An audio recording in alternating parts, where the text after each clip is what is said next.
જય શ્રી કૃષ્ણ મિત્રો, આજે આપણે એક નાનકડી વાર્તા સાંભળીશું. આપને આ વાર્તા કેવી લાગે તે અમને કમેન્ટ બોક્સમાં અવશ્ય જણાવજો.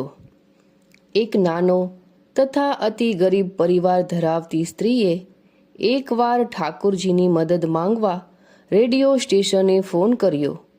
એક નાસ્તિક માણસ પણ આ રેડિયો કાર્યક્રમ સાંભળી રહ્યો હતો. તેણે પેલી ગરીબ સ્ત્રીની મજાક ઉડાવવાનું નક્કી કર્યું. તેણે એ સ્ત્રીનું સરનામું નોંધી લીધું અને પોતાની સેક્રેટરીને સારી એવી ખાદ્ય સામગ્રી ખરીદી પેલી સ્ત્રીને ત્યાં પહોંચાડી આવવાની આજ્ઞા કરી.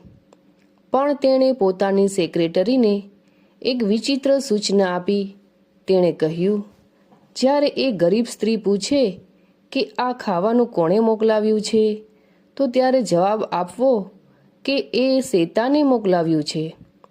સેક્રેટરીએ તો પોતાના બોસની આજ્ઞા પ્રમાણે સારી એવી માત્રામાં ખાદ્ય સામગ્રી પેલી ગરીબ સ્ત્રીના ઘરે પહોંચાડી.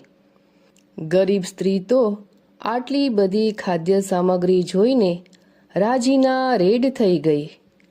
આભાર વસ્તાની લાગણી અનુભવતા તેણે એ બધો સામાન પોતાના નાનકડા ઘરમાં ગોઠવવા માંડ્યો.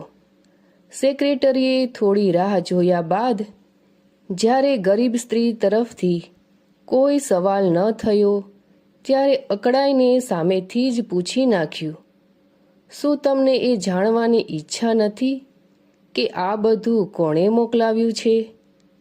ત્યારે પેલી ગરીબ સ્ત્રીએ જવાબ આપ્યો, ના, જેણે મોકલાવ્યું હોય તેનો ખૂબ ખૂબ આભાર માનજો.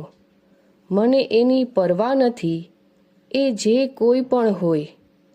કારણ જ્યારે મારા ઠાકોરજી હુકમ કરે ને ત્યારે શેતાને પણ તેની આજ્ઞાનું પાલન કરવું પડતું હોય છે. તો મિત્રો, આ વાર્તા આપને કેવી લાગી તે અમને કમેન્ટ બોક્સમાં અવશ્ય જણાવજો.